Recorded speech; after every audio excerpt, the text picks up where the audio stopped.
Bien, pues vamos a comenzar con la misteriosa Tartesos. ¿Qué era esta civilización? ¿Cuál fue la cuna de esta civilización? A mí, para comenzar, siempre me gusta dejar algunas frases. En este caso, comenzamos con un extracto del libro de los Reyes, que dice así: el rey Salomón tenía en el mar naves de Tarsis con las de Hiram, que era el rey de Tirón, y cada 3 años llegaban las naves de Tarsis trayendo oro, plata, marfil, monos y pavones. Además, Manuel Vendala nos deja esta frase: Tartesos era la bisagra que unía a los mundos Atlántico y Mediterráneo. Como veis, en el título pone Tarsis, porque así es como se la nombra en la Biblia, pero estaríamos hablando de Tartesos. Y por último, hace referencia a este mito, el mito griego de Hércules, que después de matar al gigante Gerión, que de hecho fue, luego lo vamos a ver, el primer rey de Tartesos, según la mitología, después de eso se apropia de su rebaño de toros rojos. Importante dato, no van a parar de aparecer toros rojos, pero bueno, en este caso fue el último de los 12 trabajos como héroe que Hércules tenía que realizar.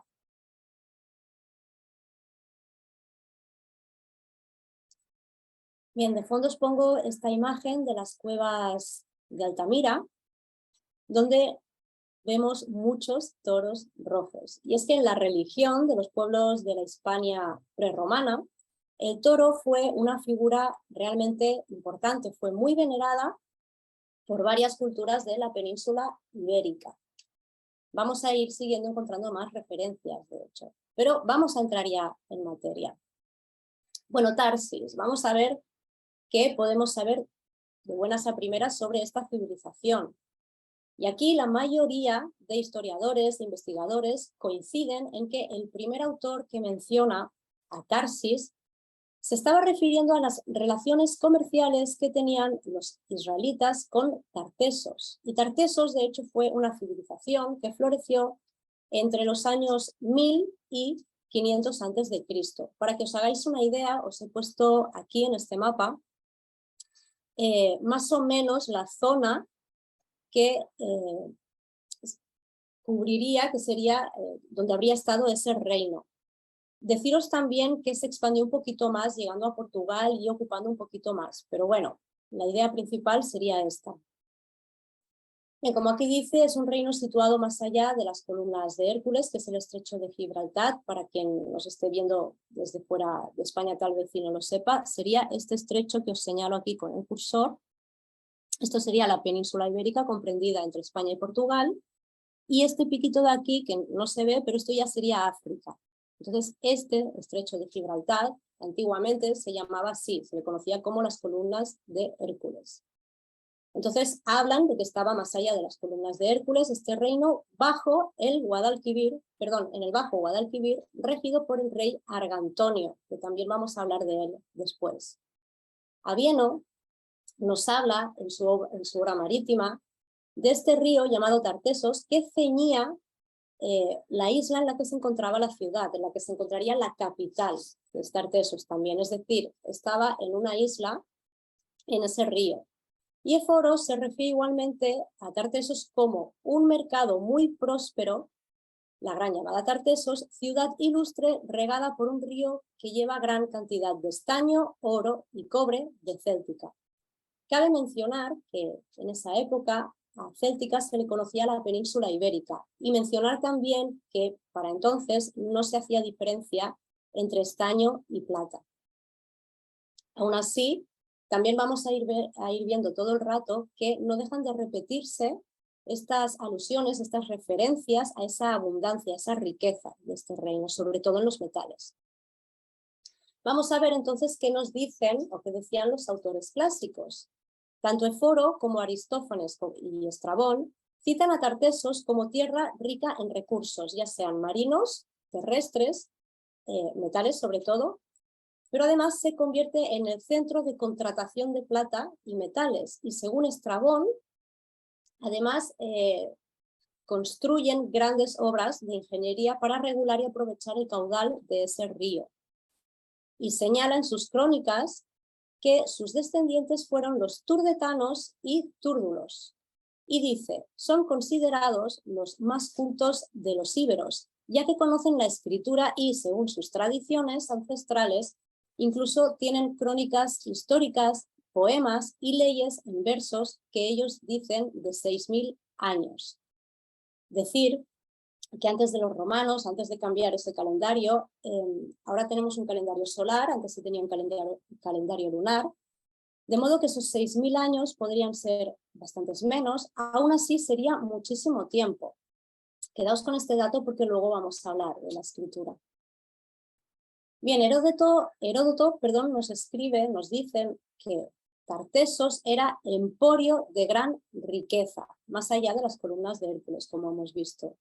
Y Anacreonte nos comenta sobre la complejidad política de esta civilización, de modo que vemos que en una época prerromana, donde conviven con íberos, conviven con celtíberos, celtas, otros pueblos, a pesar de todo ello, destacan por ser una civilización bastante evolucionada en ese momento.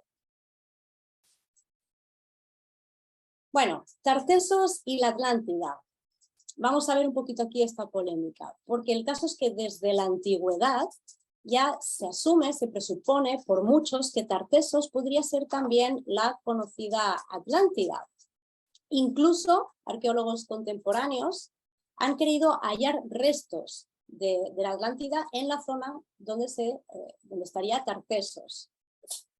Este señor de aquí, cuyo nombre no voy a pronunciar, os voy a hacer ese favor, él creyó haber localizado a través de imágenes aéreas los vestigios de los templos de plata el templo de plata consagrado a Poseidón y el dorado en honor a Cleito, del que Platón nos habla en su obra de la Atlántida. Por lo tanto, él creía haber encontrado la Atlántida en esta zona de aquí, que os señalo con el cursor, que aquí es donde en principio estaría Tartesos. Pero os tengo que decir que hasta el día de hoy no se ha podido demostrar de forma fehaciente una conexión entre Tartesos y la Atlántida.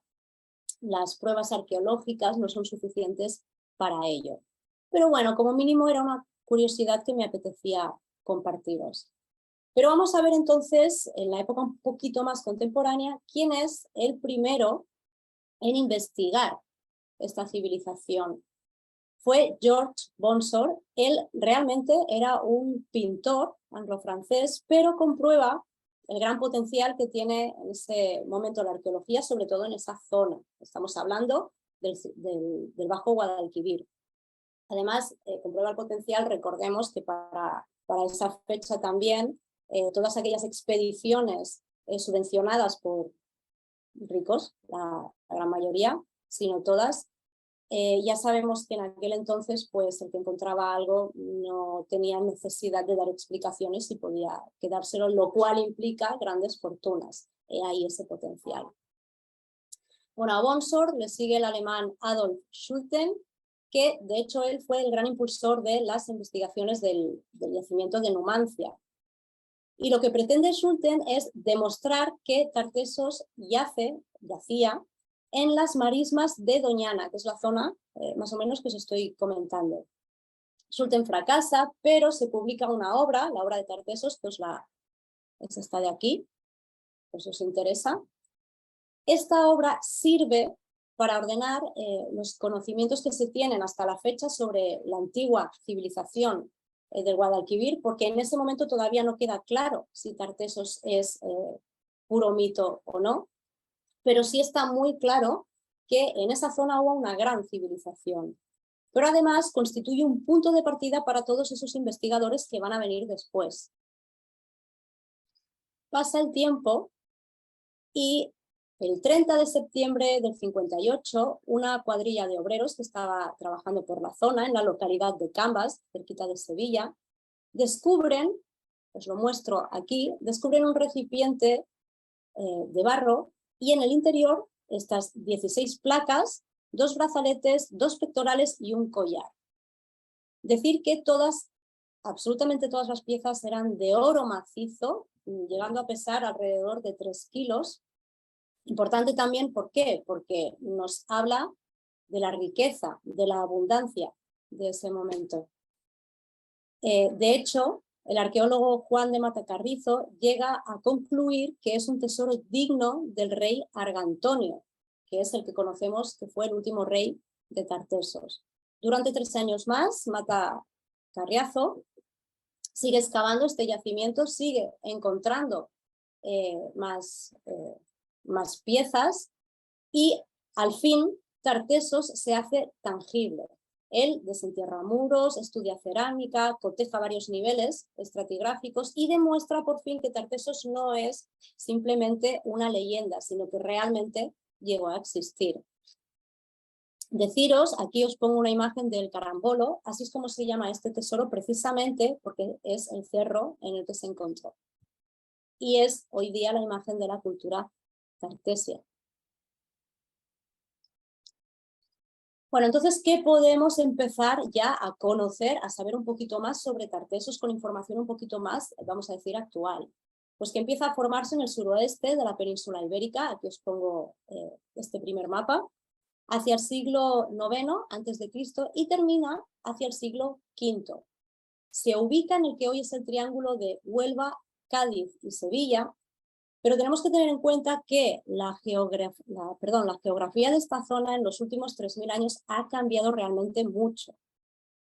Por eso también es posible que las descripciones de esos autores clásicos tampoco llegan a coincidir del todo con lo que podríamos ver hoy día en esta zona. Pero decir también como curiosidad que Tartesos es el nombre que le dan los griegos, que en ese momento ellos consideran que esa fue la primera civilización de Occidente. Así lo creían los griegos. En este mapa de aquí os he puesto, bueno, he intentado ampliar un poquito más la imagen. Y este sería el río Tartesos, que vais a ver cómo se llama hoy, los nombres que tuvo. Y vendría a ser esta isla. Claro, hoy en día ese río no es igual, esos islotes ya no están. Por eso os decía que ha cambiado mucho la geografía en esa zona.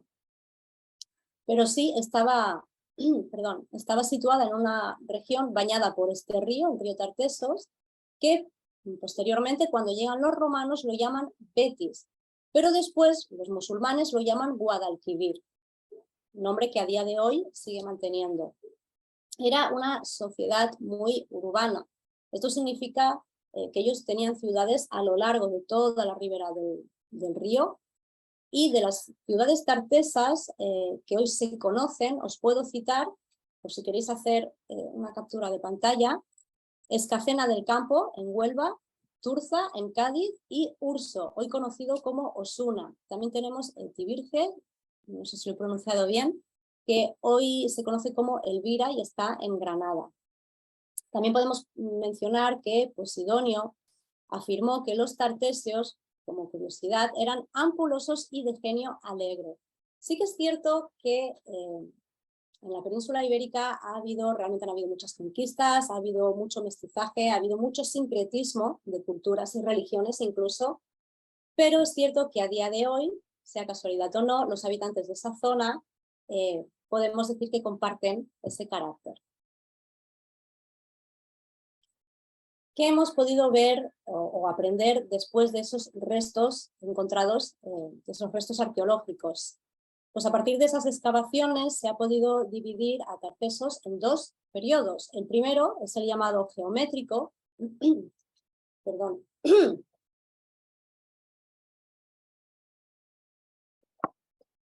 Y el llamado geométrico es el que coincide en la era final de bronce y abarcaría desde 1200 hasta el 750 a.C. El segundo es llamado orientalizante. ¿Por qué? Porque aquí es cuando se ven más influenciados por esas culturas orientales, que serían los fenicios y los griegos, y coincide con la primera edad de hierro. Estos serían esos 2 periodos en los que se divide el reino la civilización de Tartesos. Hablemos un poquito de su economía y comercio para darnos cuenta de que realmente esos autores clásicos no se equivocaban cuando nos hablaban de su riqueza. ¿Y de a qué debían su riqueza? Recursos naturales, principalmente agricultura, ganadería, pesca, minería, realmente era variado. pero sobre todo también a las relaciones comerciales que tenían con todos esos pueblos del Mediterráneo, ya fuesen de Europa o de África. Su riqueza por excelencia, como os he comentado, fueron los metales, especialmente el oro, la plata, el estaño y el bronce. Digo plata y estaño porque os recuerdo que en esa época no se diferenciaba, pero lo es hasta el punto de convertirse en el principal proveedor de estos metales en el Mediterráneo. Comerciaron principalmente con los fenicios y además los fenicios establecen factorías comerciales en territorio tartésico. Estas son Gadir, conocido hoy como Cádiz, Abdera, que hoy es Adra en Almería, y Sexi, que estaría en lo que hoy es Almuñécar, en Granada. Pero también comerciaron con griegos, con celtas, con íberos, cartagineses, celtíberos, etc. Realmente comerciaban con todos aquellos que podían o tenían contacto. Bueno, vamos a hablar ahora de la religión. Aquí esto se complica tal vez un poquito más porque hay muy pocos datos, por lo menos hasta el día de hoy, pero se supone que al igual que el resto de pueblos mediterráneos de la época, sería probablemente una religión politeísta. Se cree también que pudieron adorar a una diosa a causa de esa culturación de los fenicios, llamada Astarte o Potnia, sería ese arquetipo femenino, y como arquetipo masculino, que aquí pasaría igual, sería Baal o Melkar. Se han encontrado de hecho santuarios de estilo fenicio en el yacimiento de Cástulo, en Linares, en Jaén. En el aspecto religioso, hay que comentar que la culturación fenicia no fue igual en todos los puntos, no influyó de forma igual, por lo tanto, tratar de hacer una aproximación exacta aquí se complica. Pero bueno, es la idea que nos podemos hacer y podemos suponer que al igual que otros pueblos cercanos íberos, pueblos de zonas cercanas, probablemente incluirían en su espiritualidad el toro, el jabalí y seguramente también el lobo. De hecho, el toro ya os puedo decir que sí. Bueno, realmente tenían una cultura material extendida, y es que fabricaron abundantes objetos de muchos materiales, sobre todo de metal. Sí que es cierto que tenían esa influencia oriental de ese momento, pero también tenían una propia originalidad. Destacaba el bronce, las jarras picudas, que son muy semejantes a las griegas. Os pongo una imagen aquí, probablemente no sea la más acertada, pero para que os hagáis una idea del cuidado y del detalle.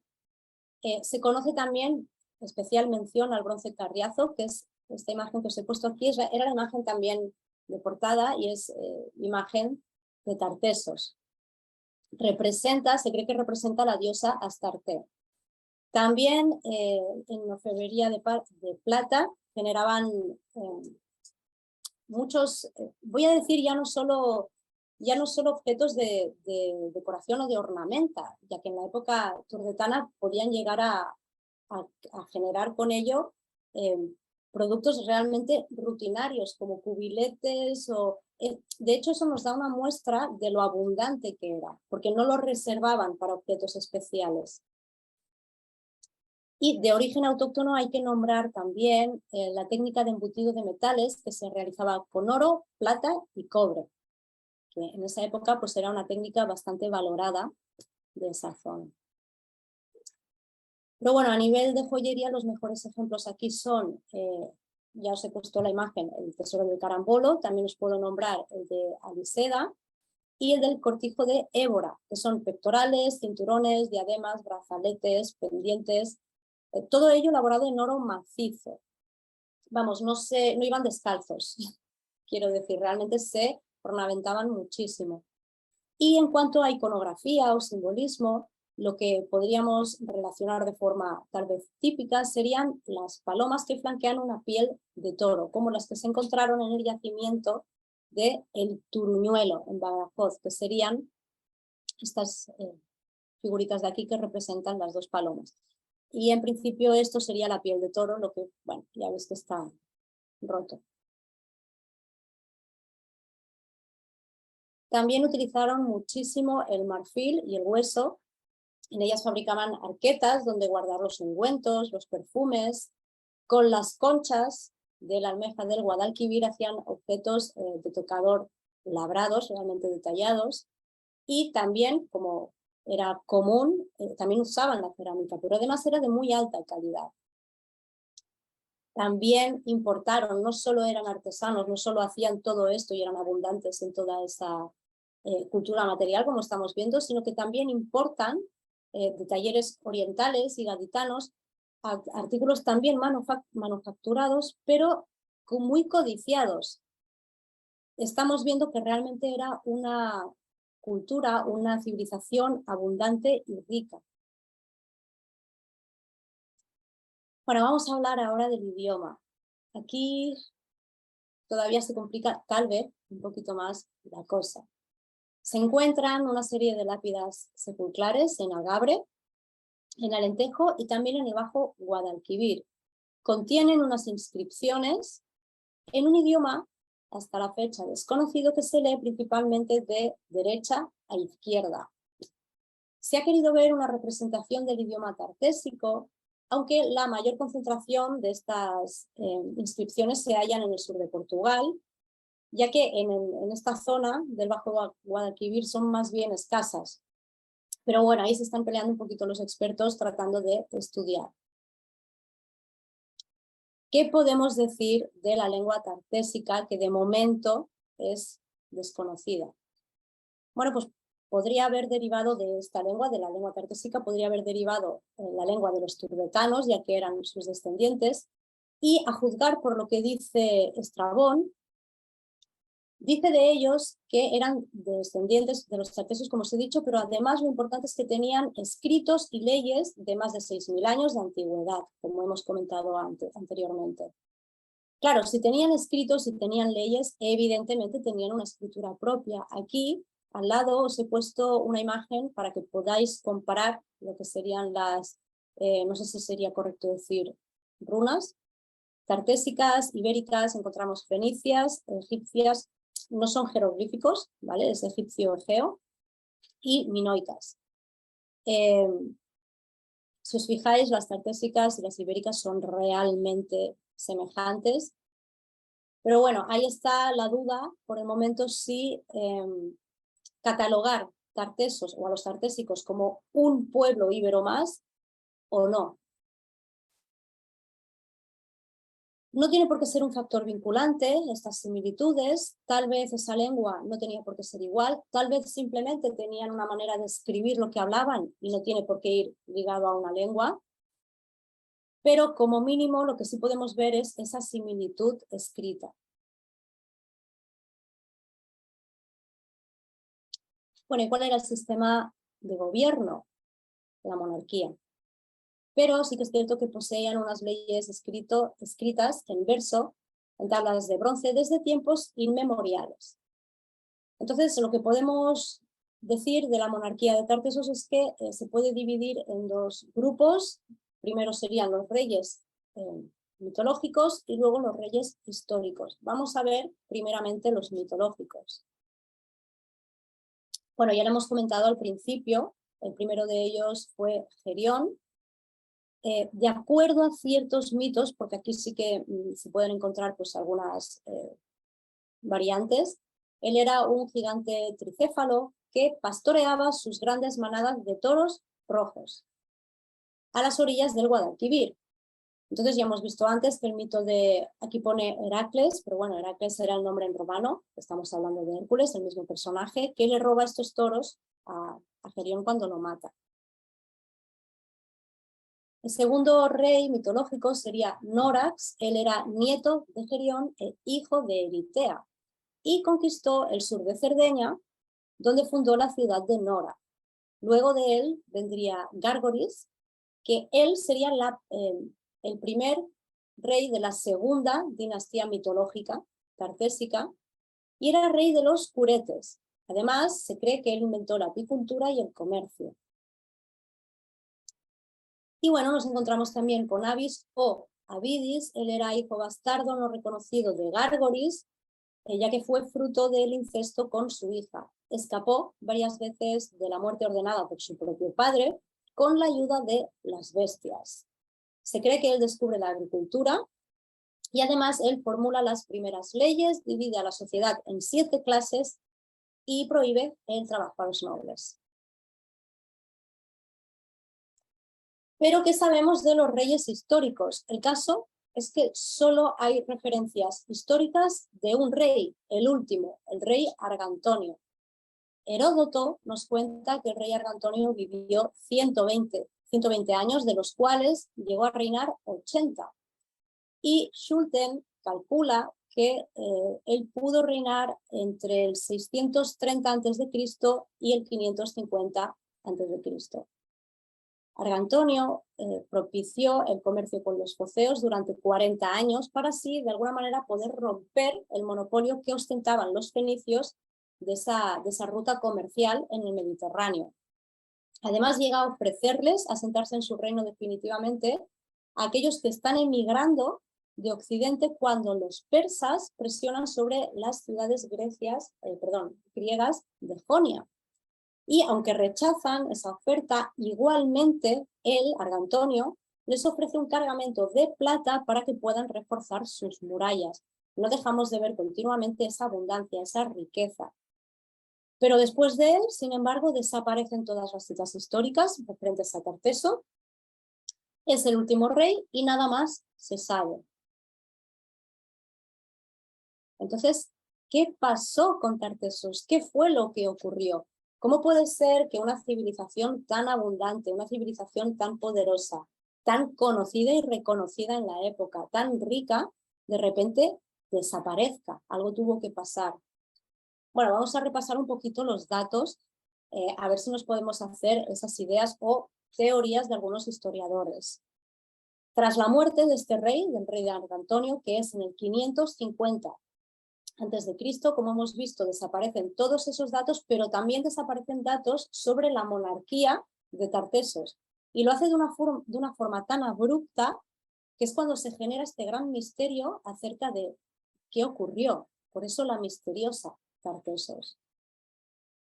Para ponernos en situación, 15 años después de la muerte de Argantonio, ocurre la batalla naval de Alalia. Os he tratado de poner una representación aquí, que es entre etruscos y cartagineses aliados contra los griegos, y además les vencen.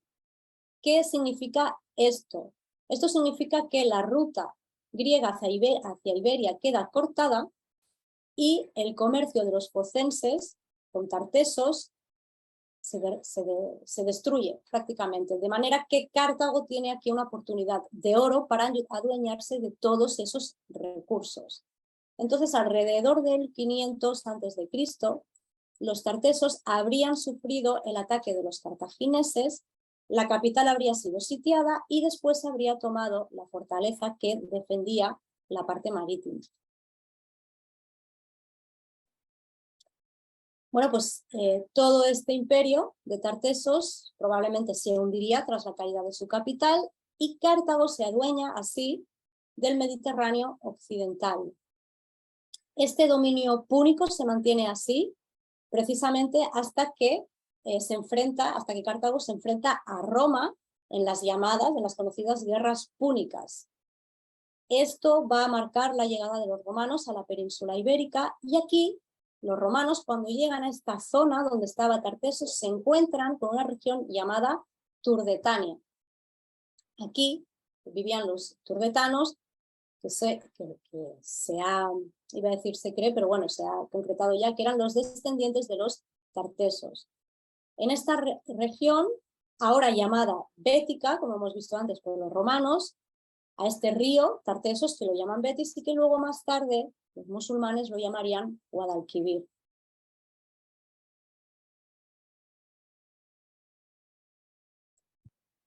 Bueno, pues por si os apetece visitar algunos yacimientos, si queréis hacer una captura de pantalla para poder guardarlo. Os puedo comentar disculpadme, Cabezo de San Pedro, que está en Huelva. Aquí vamos a poder encontrar grafitos donde se muestran estas escrituras que os he enseñado antes. Aquí las vais a poder ver. También podemos encontrar estelas con esta escritura en Andalucía, en Extremadura y en Algarve, en el sur de Portugal. Comentaros también sobre el yacimiento de Tejada la Vieja, también en Huelva. Aquí podríamos hacernos una idea de la ruta que llevaría esos minerales obtenidos hacia las próximas minas. Y nombraros también la necrópolis de La Joya, también en Huelva. Aquí lo que encontramos es un conjunto de tumbas con numerosas piezas de ajuar, en su mayoría de bronce, otra vez haciendo muestra de esa riqueza. Y para ir terminando, si queréis saber más sobre esta misteriosa civilización que pudo ocurrir, cómo pudo ser, os nombro estos 3 libros, os repito lo mismo si queréis hacer una captura de pantalla, y comentaros que Simcha Jacovici estuvo involucrado en la producción de un documental de la National Geographic Channel, donde se afirma que el Tarsis bíblico, que él cree que es Tartesos, podría ser la Atlántida. La Atlántida se escondía en el Tanaj, eso decía. Os tengo que decir que he tratado de buscar, porque encontré esta información, he buscado este documental, no he encontrado el nombre. Si alguno de vosotros lo conoce y lo puede escribir en los comentarios, os estaría muy agradecida. Y evidentemente si conocéis más datos, más artículos o más cosas que queráis comentar sobre Tartesos, recomendaros también, aunque aquí no está escrito, os quiero hablar de Elisa Targos. Probablemente si me está viendo ahora me va a matar porque no recuerdo el nombre de ese libro. Por favor, si nos estás viendo, escríbelo en los comentarios para que la gente lo pueda adquirir. Es una novela que ella escribió basándose precisamente en todas estas culturas de esta época, que os lo recomiendo. Os repito, ella es Elisa Targos. Sí, no, lo siento muchísimo, disculparme, ahora mismo no lo tengo por aquí apuntado y no recuerdo. Por favor, si nos estás viendo, escríbelo y déjalo en los comentarios. Y nada, ya para acabar, por último os dejo aquí mis redes sociales, que muchos ya las conocéis. Me podéis encontrar en Facebook como Comunidad de Susurro Astral, en YouTube, nos estáis viendo desde aquí como Susurro Astral, pero también como Astral Whispers, pues es allí donde subo las meditaciones, relajaciones guiadas y ese tipo de contenido. Igualmente en Instagram como Susurro Astral y como Astral Whispers. Y por último como Aquelarre Fatuo, donde vais a poder encontrar toda la información, todo el programa de hoy y de mañana y más cositas. Eso es todo por ahora.